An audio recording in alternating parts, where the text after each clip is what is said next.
إن الحمد لله نحمده ونستعينه ونستغفره ونعوذ بالله من شرور أنفسنا ومن سيئات أعمالنا من يهده الله فلا مضل له ومن يضلل فلا هادي له وأشهد أن لا إله إلا الله وحده لا شريك له وأشهد أن محمدا عبده ورسوله أما بعد.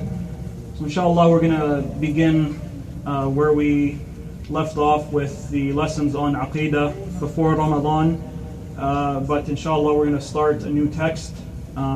Originally we began with a small text called Asl Din al-Islam wa Qa'idatuhu, or the basis or the fundamental roots of Islam and its basis, and then we moved on from there to a book called Al-Usul al-Thalatha, both by Imam Muhammad ibn Abdul Wahhab.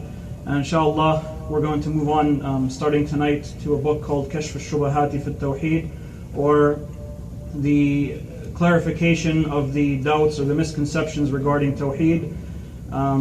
So this is the book that we're going to begin with today. It's about, in Arabic it's about 30 pages or 25 pages depending on the version that you get, and translated into English I think it's about 60 pages or 65 pages.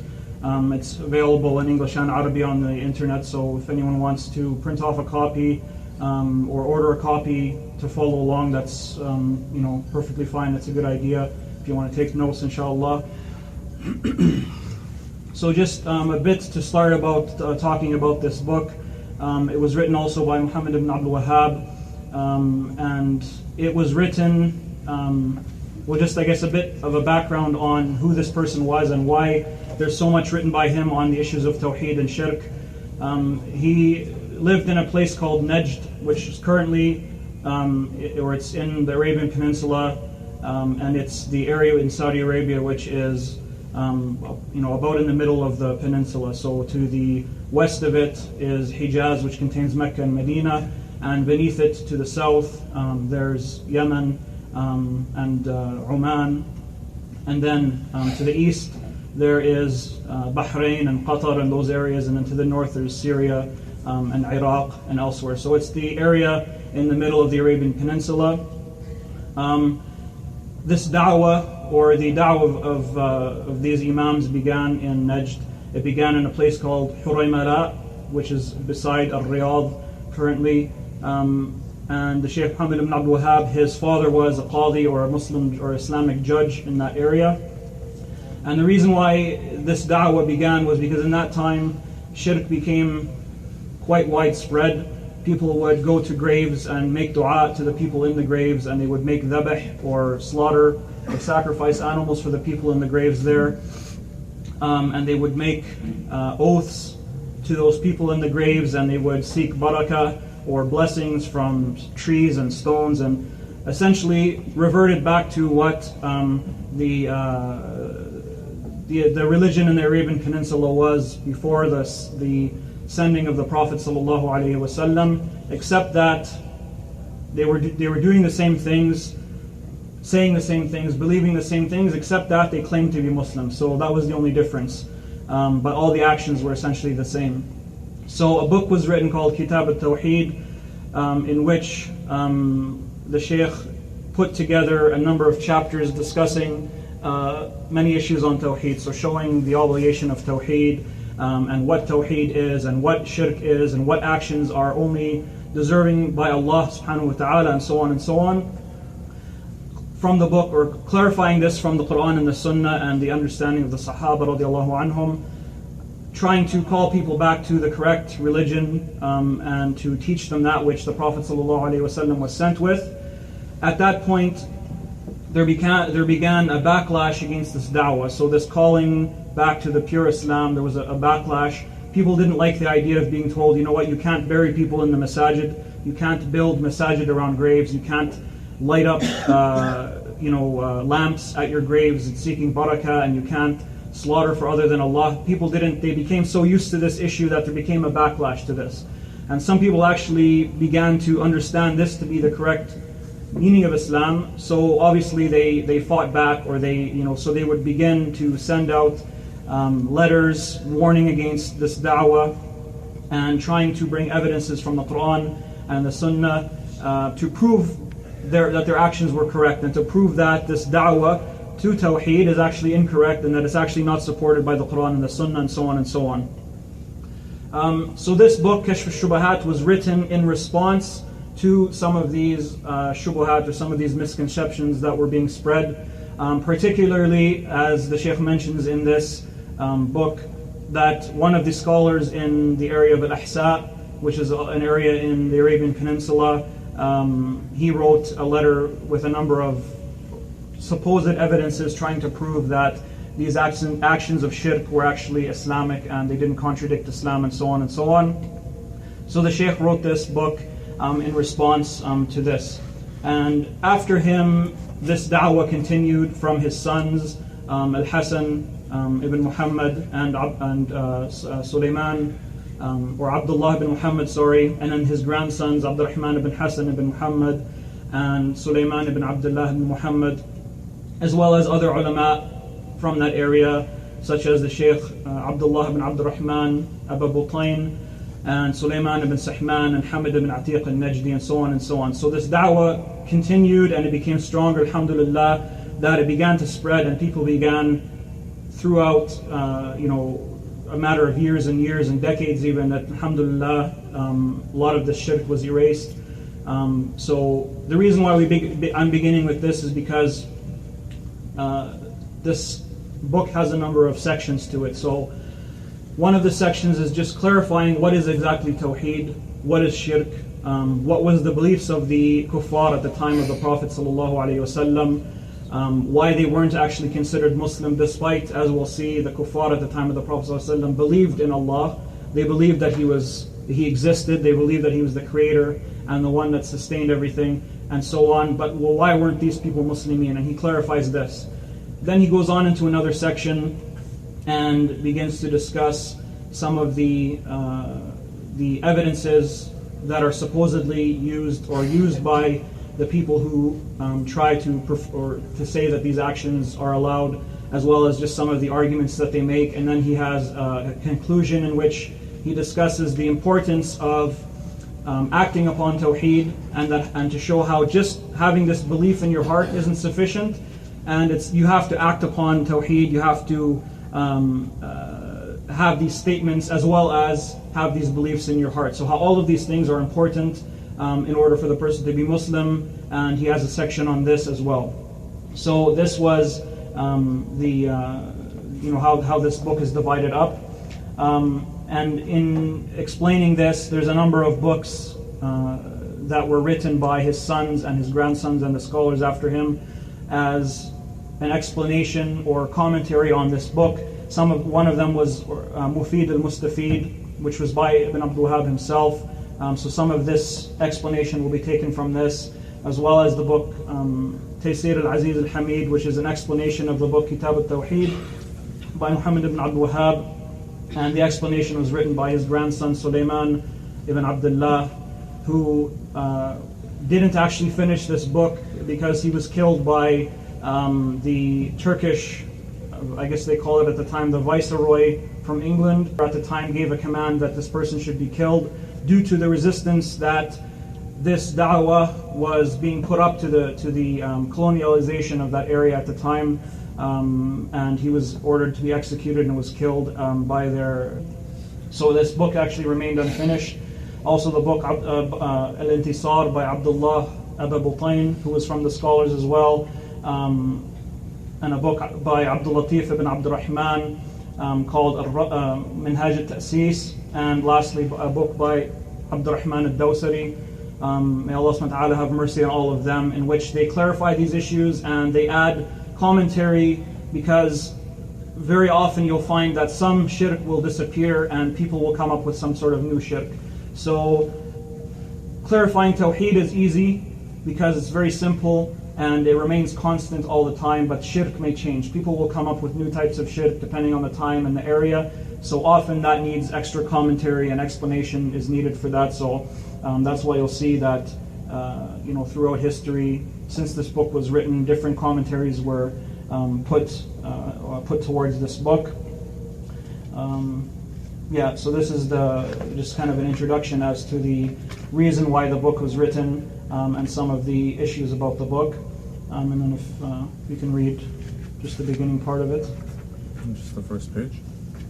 Just up to where he mentions about the people of Nuh. Nasr, I think, is the last. Yes. In the name of Allah, the most merciful, ever merciful to His believing servants. Know, may Allah have mercy upon you, that Tawheed, monotheism, is to single out Allah. Free is He from all imperfections, with all forms of worship, ibadah, and this is the religion of the messengers sent by Allah to His servants. The messengers and their peoples, the first of them was Nuh alayhi salam. Allah sent him to his people when they exaggerated the status of the righteous people, such as Wad, Suwa, Yahud, Yaqub, and Nasr. So here the author begins with Bismillah ar-Rahman ar-Rahim, and we've talked about this before in when we talked about the Usul al-Thalatha. So the Basmala was used by the Prophet ﷺ when he would write his letters. Particularly the most famous one is the one that he wrote to Herakl, that's narrated in Sahih al-Bukhari, in which Heraclius received a letter from the Prophet ﷺ, and it said, Bismillah ar-Rahman ar-Rahim, min Muhammad ibn Abdullah ila Herakl Azim al-Rum, or from Muhammad, Bismillah ar-Rahman ar-Rahim, from the Muhammad ibn Abdullah to Heraclius, the leader of Rome, or the leader of the Romans. So the scholars have taken from this that it's sunnah to begin any sort of interaction with the Basmala or the Bismillah ar-Rahman ar-Rahim.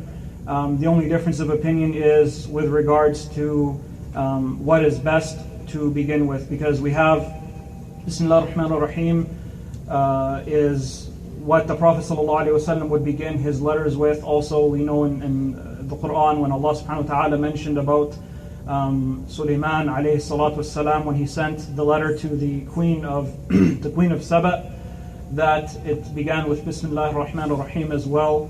And Allah subhanahu wa ta'ala began the Quran with the Bismillah ar-Rahman ar-Rahim. And we know that every surah begins with this as well, except for Surah Bara'ah. So obviously beginning with the Basmala is something that's virtuous. Some you'll find they begin their speeches with Bismillah ar-Rahman ar-Rahim, or they'll begin their letters or their books with Alhamdulillah or Inna Alhamdulillah, and so on. There's a dispute amongst the scholars as to what is best, because if we look to the letters of the Prophet ﷺ, so anything written from him always began with the Basmala. And whenever he spoke, there's nothing specifically narrated from the Prophet ﷺ that when he spoke, he began with the Basmala.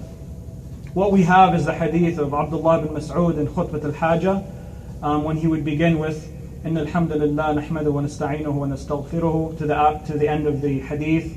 And we also have a hadith of Jabir radiallahu anhu, in which people came to the Prophet ﷺ and he began it with some ayat from the Quran. So this is the dispute. So if we look at all of these evidences, we can say that the sunnah is to begin speeches with Alhamdulillah or ayat from the Quran, particularly Ya ayyuhan nas ittaqu rabbakum, and anything with these types of verses. And when you're writing something, you begin it with the Basmala. So if you're writing a book or a letter to somebody else and so on, this would begin with the Basmala, as this is the most precise of what the Prophet ﷺ did. So if you were to do this, you're following these ahadith where they apply, and you're following these ahadith where they apply. So this is the strongest way of going about things. Wallahu a'lam. So this is the first issue that the author mentioned the Basmala. After mentioning the Basmala, he went on and he said, "I'lam rahimakallah," or "No, may Allah have mercy upon you." So here you'll often find throughout his letters and some of the other scholars, they'll continuously say, "No, may Allah have mercy on you." "No, may Allah forgive you." When they're saying this, when they say no, obviously they're telling you have knowledge about this issue. So they're calling your attention to what's about to be said. because it's something of importance and they want your attention to be 100% to this, or they want you to focus on this. So they're telling us to have knowledge. So meaning, don't be ignorant of this issue that I'm about to speak about. So if we understand, well, what is knowledge? Knowledge in reality is knowing something in the way that it actually is. So if someone says, this thing right here is black, then obviously it is black. If they know that it's black, then it's knowledge, because the reality of this thing is that it's black. Knowing that it's black, that's knowledge. If someone came and said, what is this color? And you said, I don't know, obviously that's not knowledge. It's considered ignorance. The scholars divide ignorance into two types. One is called al-jahl al-basit, or simple ignorance, and the second is al-jahl al-murakkab, or compound ignorance. So what is the difference between the two? If I say, well, what color is this? And you say, I don't know. You don't know it. That's you're ignorant of that color. If I come and say, well, what color is this? And you say it's blue. You don't know the color, and you think it's something else too. So you're ignorant of the color, and you're ignorant of your ignorance. So it's compound now. So this is the danger of things. If someone is just ignorant of an issue, you can tell them, oh, you know what? It's actually black, and they go, okay, well, thank you, and then now they know. If they say no, this is blue, and then you want to argue with them, well, they already have in their mind that I know the answer to this issue. Now you have an argument on your hand, and that's why ignorance in and of itself is dangerous. But compound ignorance is even worse, because they don't know, and they don't know that they don't know. So this is why speaking without knowledge is such a dangerous issue, because if you're not correct, then not only are you not giving the right answer, you're giving a wrong answer. So you're spreading something that now two things need to be done to get through to this person. First, you have to show that to them that they actually don't know what they're talking about, and secondly, you have to teach them the right answer. So this is when it comes to knowledge and ignorance. So this is just kind of more of an issue related to usul al-fiqh, which you'll be getting into inshallah next week with Sheikh Harith. But just to kind of comment on what the author said about this issue. Next, the author says, Rahimakallah. So here this shows that there's some sincerity in what the author is saying. So he's telling you that you should know this. May Allah have mercy on you. So it's not that it's something that this person just wants to tell you what they think and there's no point behind it. The point of it is that may you know this issue so that Allah will have mercy upon you. So there's a goal behind it. It's a sincerity from a Muslim to another, or from a Muslim to a non-Muslim, wanting to bring them to the correct beliefs. And then he says, "I'lam rahimakallah anna tawheed," or that the tawheed. So here, when he talks about tawheed, he's talking about a specific type of tawheed. So as many of you may know, tawheed is divided into a number of categories. So there's tawheed al-rububiyyah, or the tawheed of lordship or dominion. So this is the belief that Allah subhanahu wa ta'ala created everything. He has power to manipulate anything that's within His will, or to change anything in His will, to provide sustenance to everything or anything that He wants. Everything is under His control. So this is tawheed al-rububiyyah. There's tawheed al-uluhiyyah, and this is the tawheed, as we'll come to see, that the messengers were sent with. So this is the tawheed which is belief that Allah is the only one who deserves to be worshipped. So not only do we believe in His existence and His power and His might and His wisdom and His knowledge, we believe that He's the only one who has the right to be worshipped. And we only worship Allah subhanahu wa ta'ala in any aspect that's an act of worship. So anything that is a right of Allah subhanahu wa ta'ala alone, then we only do it for Him, and we don't do it for anyone else or anything else. So this is tawheed al-uluhiyyah, and sometimes it's referred to as tawheed al-ilahiyya. And lastly, tawheed al-asma wa sifat, or the tawheed of Allah subhanahu wa ta'ala's names and His attributes. As Allah subhanahu wa ta'ala mentioned that He has names, and He mentioned about Himself specific attributes, and the Sahaba affirmed these attributes from the Prophet sallallahu alaihi wasallam, or from that for Allah subhanahu wa ta'ala. So these are the three types of tawheed.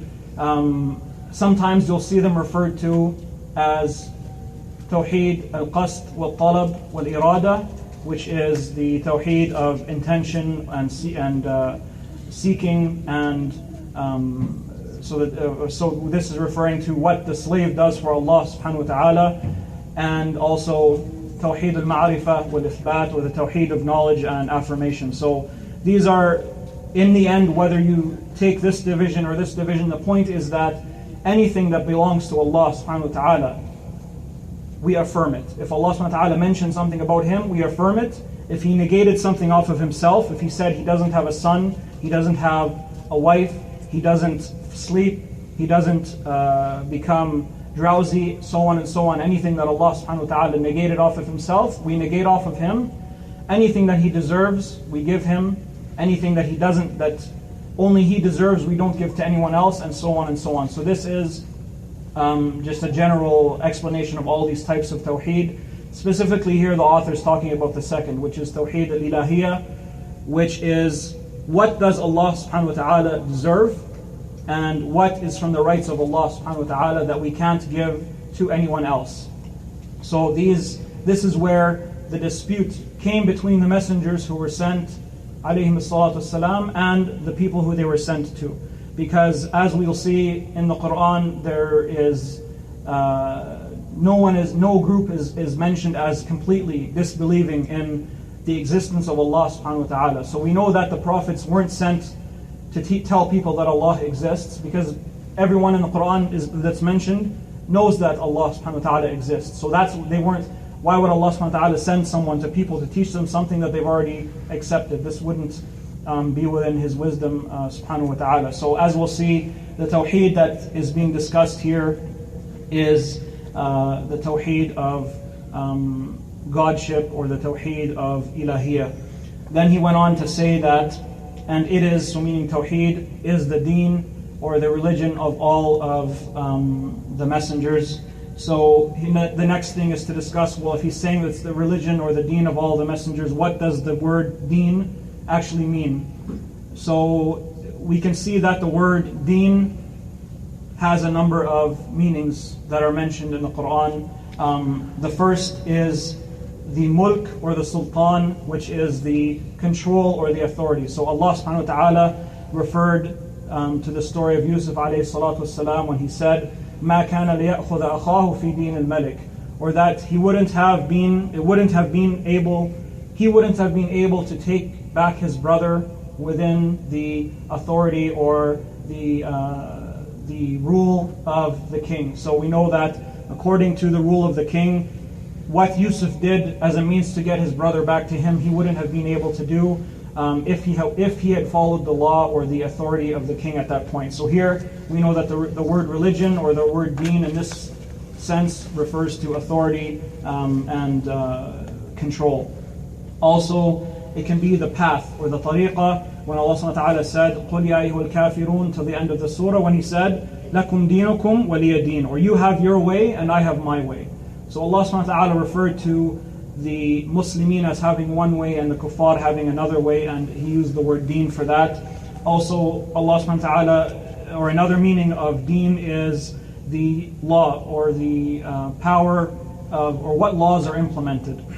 As Allah subhanahu wa ta'ala said, وَقَاتِلُهُمْ حَتَّى لَا تَكُونَ فِتْنَةً وَيَكُونَ الدِّينُ كُلُّهُ لِلَّهِ, or that, and fight them until the religion or the deen is all, or until there's no more fitna and the deen is all for Allah. So here what is meant is the rule or the actual governing in the land. So here this is referring to, this is what the deen is meant, what is meant by deen in this verse, because we know that the Prophet ﷺ commanded his armies to, when fighting the kuffar, to first call them to Islam. If they accepted Islam, then everything was done. If they didn't accept Islam, then the next choice that they had was to submit to the law of Islam and pay the jizya. And if they didn't, then then they were to then the Muslimin would fight them. So here we see that when people, or Allah subhanahu wa ta'ala ordered the Muslimin to fight the kuffar until there's no more fitna and the religion is all for Allah. But at the same time we know that there's a certain point in which the Muslimin, by the command of the Prophet ﷺ, wouldn't fight the people anymore, even though they hadn't become Muslim. So we obviously know from this verse that what is meant is the actual rule in the land. So this is what is meant by by the deen in this verse. Also, another meaning of deen is actions, or the way a person acts. this is based upon the saying in Arabic that you say, كَمَا تُدِينُ تُدَانُ, or as you act towards people, they will act towards you. So the word deen here just refers to the way a person acts towards another, and also the last meaning that deen has is the actual legislation or the law that is followed, not necessarily as in the land, but can even be more in the sense of a religious law. As Allah subhanahu wa ta'ala said, شَرْعَ لَكُم مِّنَ الدِّينِ مَا وَصَّى بِهَا نُوحًا, till the end of the verse. Or that Allah subhanahu wa ta'ala said about himself, and he legislated for you in the religion or in the deen that which he advised with or gave to Nuh, and then he mentioned other prophets after that. So these are the meanings of the word deen, and also there's other meanings as well, such as the jaza, or the recompense, when Allah subhanahu wa ta'ala said Maliki Yawm al-Din, or the controller of the day of the deen, which is the recompense. So the point here is that when we say deen in this sense, what we're meaning is it was the law which all of the prophets came with, alayhi salatu wassalam. As we'll see that every prophet was sent with teaching the people tawheed and warning them from shirk and calling them to give Allah subhanahu wa ta'ala His rights and to not give these things to anyone else. Then he said, فَأَوَّلُهُمْ نُوح عَلَيْهِ السَّلَامُ. So here he's saying that the first prophet was Nuh, and I'm not going to go into too much detail because we discussed this before when we in the lessons on al-usul al-thalatha, but there's a difference of opinion on the messengers. Who was the first messenger? So the majority hold the opinion that Nuh alayhi salatu wasalam was the first messenger, and the evidence that they use for this is the hadith in which the Prophet ﷺ mentioned what will take place on the Day of Judgment, and when the people will want the judgment to begin due to the harshness and the severity of that day, that they will go to Adam first and ask him, can you make intercession or shafa'ah with Allah subhanahu wa ta'ala to begin this judgment so that we can be done with it. So he will say, اذهبوا إلى نوح فإنه أول رسول أرسل إلى الناس. Or the meaning of the hadith, that go to Nuh because he's the first messenger that was sent to the people, or to the people of the earth. So this is the evidence that's used by the majority. Some of the scholars, such as Ibn Hajar al-Asqalani and Hafiz al-Hakami and others, say that the first messenger was actually Adam alayhi salatu wasalam, and the evidence that they use for this is the verse when Allah subhanahu wa ta'ala said, إِنَّ اللَّهَ اصْطَفَى آدَمَ وَنُوحًا وَآلَ إِبْرَاهِيمَ وَآلَ عِمْرَانَ عَلَى الْعَالَمِينَ. So they say that Nuh and Adam, what they were chosen with, or this choice that Allah subhanahu wa ta'ala gave or picked them with, was that they were given the risala and that they were messengers. But Allahu Alam, it's quite clear in the hadith of the Shafa'ah that the first messenger that was sent to the people of the earth was Nuh alayhi salatu wasalam, and Adam and any prophets that were before him were prophets and not messengers. So the issue then is, well, what's the difference between them? And again, I'm not going to go into too much detail on this because we've discussed it before, but there's a number of differences of opinion as to what is the difference between a prophet and a messenger. Some say there's no difference. Some say there is a difference, and the difference is a prophet or a messenger, brings a new sharia, and a prophet merely abrogates certain parts in that general sharia. So for example, they'll say that Musa alayhi salatu wasalam was a messenger in that he came with the Torah and the law that was in the Torah, and the prophets after him would either rule with that sharia, and they wouldn't bring a new sharia. And they'll use, for example, the verse when Allah subhanahu wa ta'ala mentioned about the Torah, يَحْكُمُ بِهَا النَّبِيُّونَ, or that the prophets would judge with it. So they'll say that this was actually what the prophets were, they would judge with it. And others say that if they came with a book, then they were a messenger. If they came without a book, they weren't a messenger. Some will say if Allah subhanahu wa ta'ala spoke to them directly, then they were a messenger, and if He spoke to them through Jibreel, then they would be a prophet, and so on and so on. And Allahu Alam, there's nothing clear on what the difference is between a prophet and a messenger. all we know that is for sure that there is a difference between them, because Allah subhanahu wa ta'ala mentioned them together, obviously for a reason that they were different. He mentioned that there were prophets and messengers, so we know that if Allah subhanahu wa ta'ala wouldn't mention two groups of people in the same verse if they were the same people, because there would be no point in doing so. So this is just a little bit of a discussion. The only thing to make a note on here is that there's a widespread opinion that prophets are those who receive wahi or revelation from Allah subhanahu wa ta'ala, but aren't told to go amongst the people and convey it, while messengers receive wahi and they have to convey it. But if we look at the Quran and the Sunnah, that this is it's a false opinion, or it's an incorrect opinion, because there's a number of evidences in the Quran and the Sunnah that indicate that the messengers are actually, or the prophets are actually sent and they're ordered to convey. So first of all, from an aql, or from an intellect point of view, Allah subhanahu wa ta'ala gives wahi and revelation to people for a reason. He doesn't do it for no reason. So why would He give revelation to a people or to a person and then they don't actually have to convey it? What would be the point in this, and what would be the benefit to humankind for them to receive this wahi and then not have to tell anybody about it? But obviously we go to the Quran and the Sunnah first. So from the from the Sunnah, the clearest hadith is the hadith of the when the Prophet ﷺ mentioned that he was given 5 things. أُعْتِيتُ خَمْسًا لَمْ يُعْطِهَا أَحَدٌ مِنَ الْأَنْبِيَاءِ قَبْلِي. And then, or I was given 5 things that none of the prophets before me were given. So he mentioned that the ghanima was made permissible for him. So the spoils of war were permissible for the Prophet ﷺ. And he mentioned that he was given jawami' al-kalim, or the all-encompassing short words. So meaning he would say a very small number of words, and it would contain a lot of meaning and benefit. And that the third was that the Prophet ﷺ